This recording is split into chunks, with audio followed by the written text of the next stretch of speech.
from inside Parliament, inside governance, but also out on the streets. Nomawethu Solwandle is in Cape Town. Let's go to her now and get a sense of what's happening outside those buildings and what ordinary people are thinking. Nomawethu?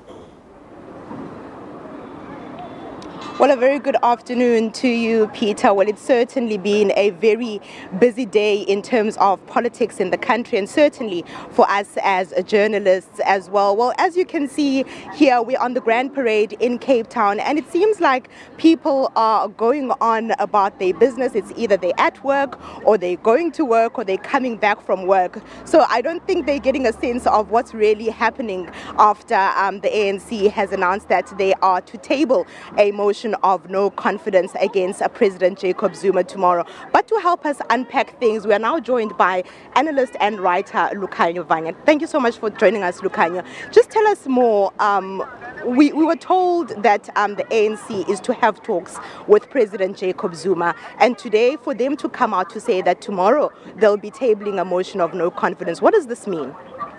It means that there's no understanding or there's no synergy between the ANC and its deployee in government. And there are two stories that we seem to be getting from the president of the ANC and also the president of the Republic. The president of the ANC saying that they had fruitful engagements, but we can see that was not the case, because the outcome then was that to resolve for the motion of no confidence in the president, which means there hasn't been those fruitful engagements. The president of the Republic has just spoken and addressed the country, and he says those engagements were fruitful, but he suspects that there are other agendas behind the decision taken by the ANC, and therefore from his side of the story, the engagements were fruitful and they actually had reached a decision between himself, the president of the ANC, and also the secretary general of the ANC, and it's elements within the top 6 of the ANC who are opposed to the decision or the deal rather that he had reached in a fruitful and constructive manner with the president of the ANC and his secretary general.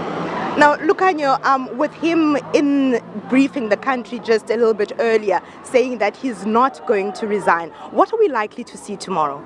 Look, the country is in a leadership paralysis, and we are 5 to a constitutional crisis.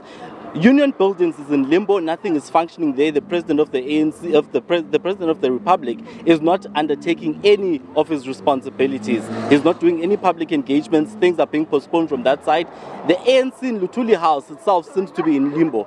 Parliament, most importantly, the legislative arm of government, is in limbo as well, because the State of the Nation address has been postponed. Some of the programs of Parliament are being postponed. Now we need the third arm of government to also be in limbo, which is the judiciary. And by the looks of things, that's where this is headed. And once we have those 3 states of the arms dealing with the same matter, we are in the realm of a constitutional crisis.